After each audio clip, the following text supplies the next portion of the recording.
So I know you want to ask about politics, but I want to give a plug for the United Food Bank, and I'd encourage folks to go online to unitedfoodbank.org and make a contribution of cash or volunteer, or even donate some food to help families during this holiday season. Gotcha. All right, let's go with the Univision. So let's go to Title 42, expanding the Title 42, and you're proposing sort of like something to legalize all the dreamers out there. Can you talk about that and just what Sure. is that? What would that mean for all the dreamers, who are here illegally? Well, the immigration crisis is always top of mind for Arizonans. We live every day with the administration's failure to solve this crisis. So I'm working right now with my colleague Tom Tillis of North Carolina on a proposal that would both protect and secure our border and provide a path to citizenship to over 2 million dreamers. We all know who dreamers are in Arizona. These are kids who are brought here through no fault of their own, are American in everything but paperwork, and deserve to have the right to be American citizens. Now, I was really proud that Arizona voters just a few weeks ago said that dreamers could now get in-state tuition at college. But I want to make sure that when they finish school, they can get jobs, build families, and live the American dream just like we have. So Arizonans can expect me to keep working on this challenge. I know it's a tough one, but we're working to break through the partisan gridlock and get something done. 12 minutes. You started a water council to address water issues. Where do you stand on progress, and what's the big next step in Congress? Well, I'm so glad you've asked that question, because in Arizona, we're facing the reality of a federal government's failure to address this drought. That's why I fought so hard this summer to ensure that the climate package we passed through the Senate included $4 billion of drought funding for Arizona and other southwestern states. And in fact, later this morning, I'll be meeting with the Intertribal Council of Arizona, talking specifically about the water crisis in Arizona and how we all have to work together to solve this challenge. Folks can count on me to keep pounding the drum in Washington, D.C. about Arizona's needs, and they can expect me to work in tandem, not in competition, with my colleagues from other states to solve this problem. And to the origin of that issue, what more can you do to send the message in this country about the need to de-escalate our reliance on fossil fuels? Yeah. You know, Joe, this is something I've been talking about a lot in Washington. In fact, I expressed my surprise this summer when some of my colleagues put together a historic climate package and didn't include any water funding or even acknowledgement of the drought crisis we face. The reality is that in order to have a sustainable future, we have to work together. That means relying on older types of fuels like liquid natural gas or fossil fuels, but also transitioning to newer types of fuels like green and clean energy. And of course, in Arizona, we rely on hydropower as well, which is generated from water. So all of these issues work together, and the reality is we can't solve this challenge unless we do it together, not fighting. But what is your position on the connection between fossil fuels and climate change? Well, I think everyone knows that there is an absolute connection.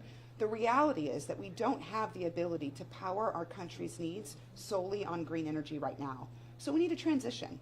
I tell folks that I believe in an all-of-the-above energy strategy. Let's be smart about the fuel we have now, and let's build the energy future we want for tomorrow. Have you talked to Chuck Schumer about whether you will keep committee assignments now moving forward, now that you're an independent? You know, this morning when I announced I changed my registration to independent, I did ask the majority leader to keep my committees because they're so important for Arizona's voice. I will be keeping those committees, and I look forward to continuing my service working across the aisle with anyone to get stuff done for Arizona. My last Sarah, question. let's go Yeah, with Sarah. Democrats were so happy to get that slim 51-seat majority. Some of your supporters are now taking to Twitter saying that they feel betrayed by your decision to declare as an independent. What are your comments on that? You know, when I ran for Senate in 2018, I promised Arizonans that I'd be an independent voice for our state. That's exactly what I've done over these last 4 years. And as I always say, the proof is in the pudding. We've been able to achieve historic victories for Arizona that have made a difference in the lives of the people of the state. I'm incredibly proud of that work. I was very proud and happy to see my colleague and friend Mark Kelly reelected, and I couldn't be more delighted to have Raphael Warnock return to the United States Senate. They're both incredible partners in the bipartisan work we're doing. My stand today is about joining the many Americans and lots of Arizonans, in fact, the majority of registered voters, who don't believe that any political party fits them perfectly. But Arizonans can expect me to go back to work and do what I've always done, which is put my head down and deliver results for our community. Gotcha. much. According to your track record, you sided with Biden 90% of the time, whereas you sided with Trump around 50% of the time. Kelly sided with Trump only 20% of the time. You mentioned that your siding, whether you vote, will not change now that you're an independent. But if you still side with Democrats a seemingly majority of the time, what's that rationale there? Well, it's interesting that you pose it that way, because that's not at all how I think. And I don't think that's how Arizonans think. When an issue is presented in the United States Senate, the first thing I do is try to figure out, can I help solve this challenge? What can I do to be a part of the solution? And as I've demonstrated over the past several years, I've been extraordinarily effective at doing so, whether it's the infrastructure bill, historic gun violence prevention, just recently the Marriage Protection Act, and the work that I've done on climate change. I'm willing to work with anyone to get things done. And so I don't think about issues as being Democrat or Republican. And I don't think Arizonans do either. So I'm not really paying much attention to people's lists or how they rank things. What I'm really focused on is how I can deliver results for Arizonans. Last question to Univision. So if this immigration reform gets passed or goes, gets forward, what will happen to Title 42 after 1 year?